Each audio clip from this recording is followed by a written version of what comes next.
An echo of an echo is the semblance of a sound. And I press and I've waited with my ear upon the ground. Oh, lover, I'll see you there, waiting in the willows with your autumn hair. Oh, lover, I'll see you there after many miles. Good evening, everybody, and thanks for watching this episode of the Maine Food Story, an extension of Maine Life. And if you watch Maine Life, you know that Vanessa and I love to eat, but more importantly, we love to learn where our food is coming from and meet the makers and producers and share their stories with you. So tonight we have 6 segments or 6 delicious courses to share. Bon appetit. Hi, I'm Mike Vale, president of Hannaford Supermarkets. Once again, Hannaford is proud to be the presenting sponsor of the Maine Food Story. We're excited for this season and we can't wait to see what Aaron and the team have in store for us. We all know that Maine has become a destination for foodies, and there's really good reason for that. We not only have great restaurants and world-class chefs, we also have hard-working Mainers who are producing some of the world's finest foods. I'm proud to say we've built relationships with some of the same growers and producers highlighted in this show. And you'll be able to find a great variety of those local fresh foods in your neighborhood Hannaford, so you can create your own Maine food story. Thanks so much. I hope you enjoyed the show, and we can't wait to see you in our stores again soon. Hey everyone, we're here in Waldoboro at American Unagi Eel Farm. Yes, an eel farm, to meet my friend Sarah, who's the founder and CEO, doing some really innovative work in Maine's aquaculture industry. And I hear we're going to be tasting some of this delicious eel, which is a little bit out of my comfort zone, but I think everyone's going to love it, and I think I am too. All right, let's go in. I started from scratch. I was looking around at actually quite a few different species that I could grow here, but I wanted one that made sense for Maine, and having that connection with our wild fishery made eels make a lot of sense. And the fact that we are eating more and more eel in the United States, but we're importing it all. So we have this great domestic source that's really well regulated. Why can't we grow that here? It is very much like a lot of fishing, is there's seasonality differences, uncertainty, and this fishery is no different in that, you know, our season is end of March to June, but it's all dependent on those eels. They don't pay attention to the dates of opening season or the end of the season, so it's a little bit of Mother Nature. But they, you know, last year we had a record harvest in terms of the speed that it happened at. So we've got 10 weeks in that fishery. This is our eel farm. We grow everything indoors in recirculating aquaculture systems. So we're able to keep it in the best conditions possible for our eels year round. It's so clean in here, and the water's moving in like a really crazy way right now. So I assume they're... Do you want to see them eat? Right now they're eating, so they actually knock into this little pendulum and they feed themselves. So they can eat when they're hungry and sleep when they're not. These eels are from 2022, so they're a year old, and you'll notice there's a lot of different sizes. So what we do on the farm is every 6 to 8 weeks we actually will drain the tank, grade out the fast growers from the slow growers, and restock them. So at any given time we have eels that can be small or big. They splashed me in the face! How many are in there? It looks like there's 1 million eels in there. There are probably around 12,000 in here. 12,000 in here, and then how many in this whole place? We've got right now around 1 million. 1 million eels. That you guys are delicious, just Actually, so you know. We have over 1 million. Over 1 million Yeah. eels. A lot of Americans have become familiar with eel through sushi, and it's one of the few items on a sushi menu that's cooked, but it's also really popular in Europe smoked. And that was those first basement eels. That's what I did with them, is I borrowed a smoker from a friend, and it blew my mind away. I never realized that fish could be so delicious smoked. So we do a filleted product that you can cook in kabiyaki yourself, which is super simple. I use a toaster oven. I throw it on my ramen with some bachan sauce that you can buy at the grocery store. Here we go. I'm gonna watch you move. I need a bigger. Nice. Oh, it's delicious. Yeah. Wow. Super fluffy, Wow. fatty. We do smoked eel, which is ready to eat, cooked. And then we also are doing a canned eel. So we took the smoked eel and then worked with Gulf of Maine Conservas, which is out of New Hampshire, and they canned it. And with a little bit of apple cider vinegar, it's like a Carolina barbecue. I'm gonna get you some to try today so you can taste it, but it's crazy. All right, so I'm gonna eat this just as it is. Yep. Okay. And I'm gonna eat more of it while you're doing that. And this is your eel in California olive oil? Yeah, and hand packed in olive oil. It's good. Actually, yeah, it's great. You know, we're passionate about the fish on all levels, from growing it to working with it locally to eating it ourselves. We're just as excited as you are right now. Eat more eel. Yes. Welcome to my culinary sanctuary, my beautiful kitchen. As soon as this kitchen came together, it was like a faucet turned into a fire hose. I was so excited, and all of this creative inspiration came together for my blog, Mumbai to Maine. And so that blog sort of helped me find my voice. And now I'm so excited to share that I'm actually launching my first culinary project, which is Mumbai to Maine's simmer sauces. A couple of years ago, when I lost my mom, I was having these really deep nostalgic feelings for her cooking. And so I was determined to kind of dig through her recipes, pull out my family's culinary heritage, and really take a deep dive, and I mastered all my mom's recipes. I'm really proud to say that Mumbai to Maine is Maine's first Indian-inspired culinary brand, and these shelf-stable sauces can sit in your pantry. You can just kind of open up the sauce jars and pour them right in, simmer them up, throw in some protein, and really within 15 minutes you're feeding your family. We wanted to make sure we kind of went with a modern but also a timeless feel that sort of speaks to the feel of our home and our family. Okay, so I think we're going to start right here at my pantry. I love this corner spot. It's just my little culinary spice sanctuary. And you know, it's really, really great to sort of have an open window into your pantry. I think it says a lot about a person. And here we are at my wolf. This is my altar. I love this stove because it's got 4 burners, but it's also got a griddle in the middle here, so I can literally have everything humming at one time. And I love the glass. As you can see, I'm very heavy-handed in the kitchen and I make big splashes and messes, so it's nice to have a glass that's very forgiving, and I can clean up easily when I'm done and it looks brand new. I think it's really a personal thing with a countertop. I don't think there's one definitive, amazing countertop for anyone when they're building a kitchen. But in this house, we just felt like we wanted something that felt like it had been around for 100 years. And so we went with soapstone. And we felt like it was the most forgiving for a very heavy hand that I have.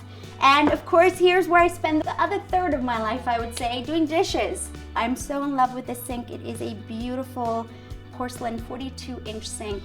And we have a beautiful faucet. It's a Waterstone faucet. You can move them around. They've got the soap dispenser and the garburator and the disposer built in. So very neat, polished and defined, yet very functional. I'm so incredibly in love with this state of Maine. I never thought I would find a place where I would feel as anchored, rooted, loved, accepted, and embraced. It's just exponentially better every year we live here. And we're coming up on 14 years and it's gone by in a flash. So yes, I love Maine.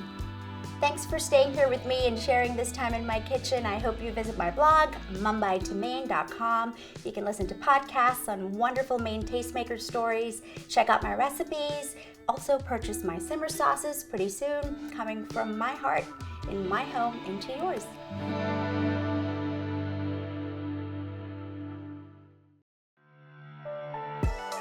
Summer in Maine means countless opportunities for adventure. Do we head to the coast or to the country? How about a bit of both? Yeah! Today we're taking the 2023 Honda CR-V EX to some of our favorite nearby spots. First up is Cousins Island, which we love for its beautiful beach, island views, and cozy seaside charm. The 2023 Honda CR-V EX has been reinvented with a rugged and sophisticated design. It's sporty, modern, and more spacious and comfortable for your Maine life adventures. From the coast to the country, a perfect summer day wouldn't be complete without a stop at Toots. The CR-V EX includes Apple CarPlay and Android Auto, as well as Bose sound system with 12 speakers. It's ready to rock and roll for your next summer adventure.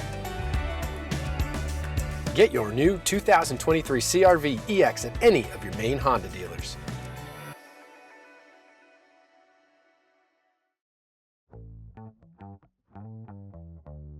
Welcome to an afternoon in the garden. Yes, my dear, or my very wet backyard that needs some serious help. All you landscapers out there, if you're watching, please give me a call. Lots of deferred maintenance and a toddler.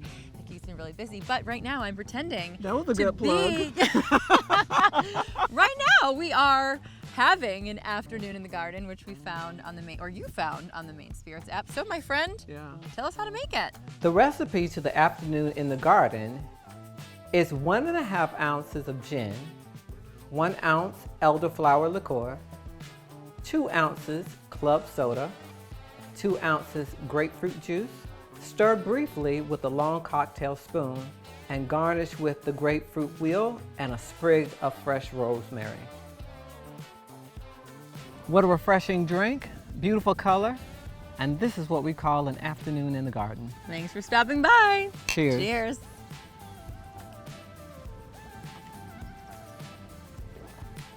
I've been waiting for this one all day. Today on Conversations with Bartenders in Their Home Bars, Vanessa shakes it up with bartender Mitch Slattery, owner of the Sundown Lounge in Bridgeton, at his home in Harrison. I'm so excited to have you make me some personal cocktails, but I really want to know what you drink when you're not working. Yeah, it's super basic, Miller High Life and Jameson. I feel like that's a pretty common, Pretty straightforward bartender thing. I have not seen you since the torch was passed. Yes. So you want to tell everyone, like, you know, I mean, our very good friend Carrie Castleman Ross. I think some of the folks who are watching might remember Aaron and I had a very fun night with you all over there at Depot Street Tap House. But now you've taken over. Yeah. I've been working there for about 5.5 years now. You know, and Carrie was just ready to be done bartending, and I was ready to take over.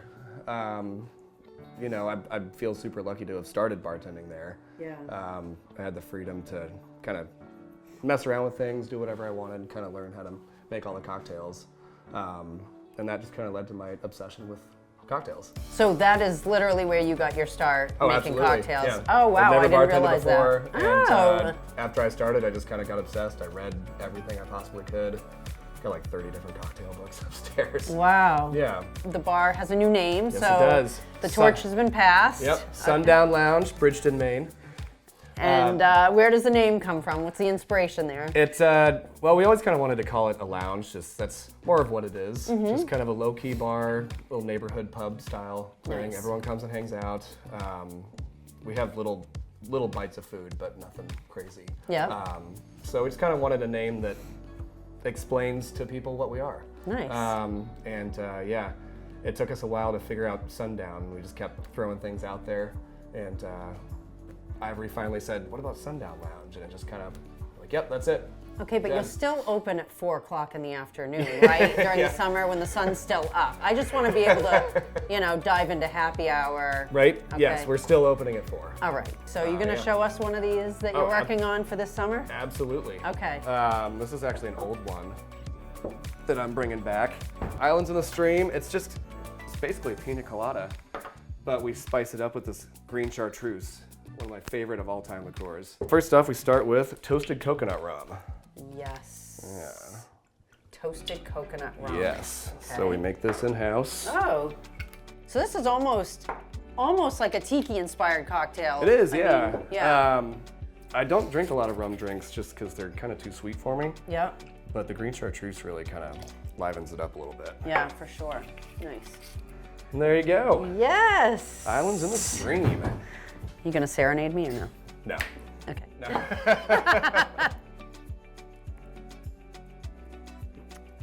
Oh yeah. Yeah. Tastes like a winner. Good. All right, we'll bring it back. this summer I'll then. drink this, You can drink your I'll drink bourbon it and all, your yeah. high. Okay, all of it. And then you want to go hang out? Yeah, let's hang out on the couch. All right, let's do it. I just love this scene over here. I know. You doing okay, buddy? So I have some questions, though. Your bar. Let me have it. Okay. Pet peeves of a bartender? Do you have any? Like people ordering certain things? Any pet peeves you want to share? Mojitos. I don't know why. I hate making mojitos. It's so that funny. That being said, I make a great mojito, but I'll just make Morgan make them. I've ordered them, and if my friends are the bartenders, they're like, absolutely not. And then somebody will come up right next to me and go, mojito, and they'll be like, of course, yeah, happy to make you one. Yeah, and it's one thing in the summer, but it always makes me laugh when it's like January, and someone's like, can I have a mojito? Dude, it's Maine and winter. We don't have mint. We have bourbon, drink it. But I don't know, there's just something about it, most of the drinks that I create myself have 3 times as many steps to them. Yep. But just the mojito annoys the hell out of me. I like it. The depot loft is still above the restaurant, and Carrie's still managing that. And you have an Airbnb that you're going to show us. Yes, I do. Before we head out. Yeah. So that next time we're in town, You can stay in my house. Yeah. Okay. All right. Perfect. Yeah. We got these cocktails, and we can just walk right next door. And absolutely. We'll be all set. Short walk away. All right. Well, will you show us around? Yeah. All right. Let's Cheers. go. Thank you so much again for having us. Of course. Okay. Hey you, are you looking for AV? Are you talking to me? How about an e-bike? Yeah? That sounds cool. What if I told you that a purchase of every Nissan Ariya at Berlin City comes with a complimentary e-bike? That's right, an e-bike to double your electrification.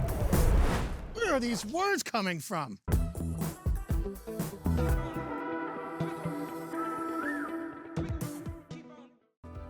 Maine is a lifestyle destination. With over 3,500 miles of coastline, lakes, mountains, and four-season recreation, there's a reason Maine is known as Vacation Land. At Harcourt's Waterfront and Fine Properties, we're the Maine real estate lifestyle experts. If you're thinking about moving to Maine, we can help you not only find a property, but the perfect home to fit your lifestyle. Contact us today to make your dream of living in Vacation Land come true. Harcourt's, we're with you all the way. When we go grocery shopping, so many times the first thing we see is the produce department. And John, for many years here at Hannaford, you have taken so much pride to make sure that your section is in tip-top shape. Thank you, Erin. Yeah, I'm John Raymond. I manage our produce merchandising at Hannaford Supermarkets. And we do take a lot of pride in the way you feel and what you see when you walk into our produce departments. It really sets the course for the produce, the fresh produce you buy. And also shopping local, supporting local. It is farm stand season, and you support so many. We love July and August because this time of year is when all the local growers really start to show up, and with large displays in our stores. You start to see berries, you start to see all your garden vegetables, all fresh. And so then when farm stands are showing up, we have farm stands right here in the grocery store. And I know I interview so many farmers that partner with you, and they are so appreciative of your support and how the whole cycle works. Those relationships start way before the growing season, and they last even beyond the growing season. Year in, year out, we meet with our farmers all throughout the season, and we really make sure we have the right growing plans in place.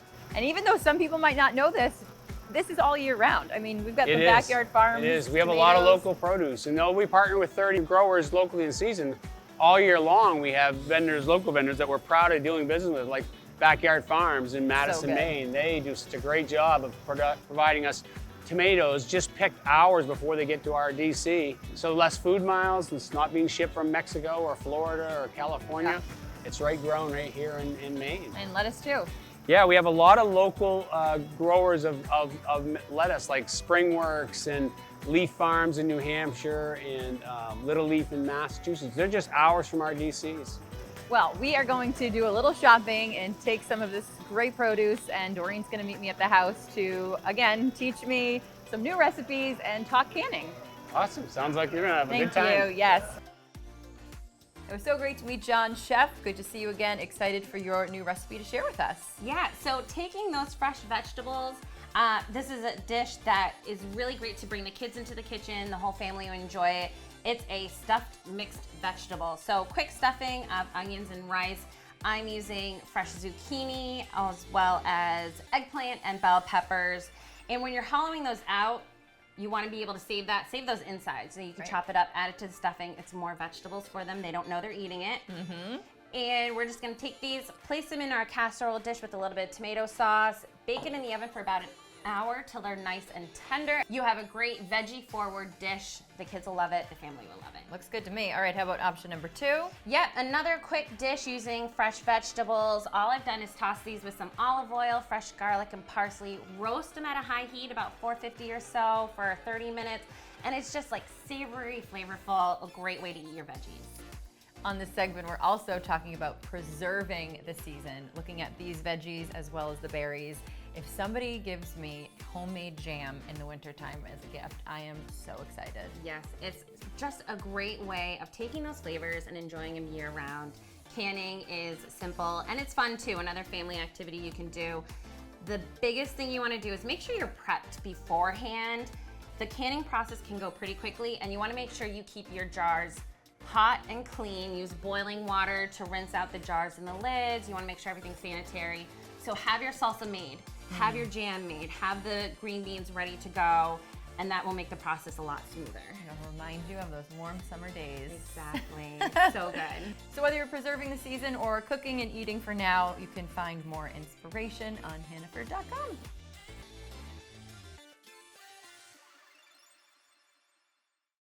I'm Joe Riccio, and we are in Portland. We are meeting up with Barbara Campanale, who has started Clementine Cake Company. She's doing a full range of cakes and cupcakes, actually all vegan, which is amazing. They are featured at various bars and restaurants around the city. Today we're meeting up at Blue on Congress Street, which is a great venue for live music and comedy or just to drink. But we are excited to get into it, so let's go see what she has to offer. I'm Barbara Campanelli, and I have Clementine Cake Company. My grandmother baked a lot, my mother baked a ton, and I've always done it as a hobby. They were just always baking. My mom was a big stress baker, so if there were muffins cooking, like something was probably wrong, but to our benefit, I guess. And it's kind of the same for me. It's definitely a place that makes me just super calm. I definitely have heard from people that sell them that they don't tell them at first. When they finish them and they're raving about them, they say they're vegan, and they're like, no way. Yeah, but I also like to let some people know because there aren't a ton of options out there, especially if you're, you know, in a restaurant that's not specifically vegan. So it's nice to have a little option. How do you manage to create such a rich, kind of decadent like texture and, you know, without eggs and butter? Like what is it that what's your go-to? Yeah, there are a few different things. Like with with chocolate, a lot of times you can do a little bit of applesauce, which makes it really moist and rich.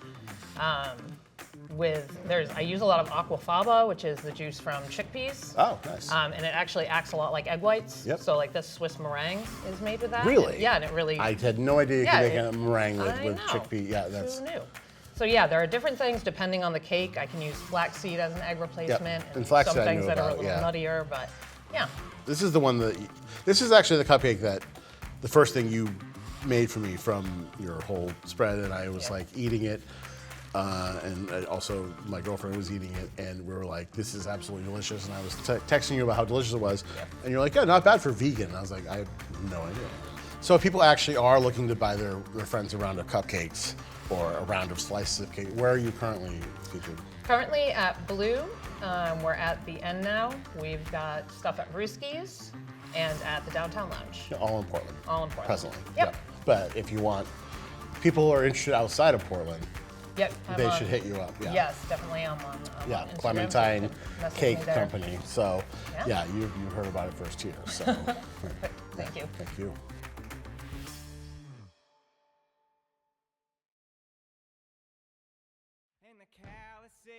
Do you like Jameson? No. But well, you're that's gonna drink it anyway. Here I go again. Girl, what's my weakness? Veggies. Okay then. Chillin'. Stuff in my veggies. Okay. Harvested right here from Madison, Maine. And they also have a facility. They also. Here, let me give this to you, sir. No. We needed a blooper.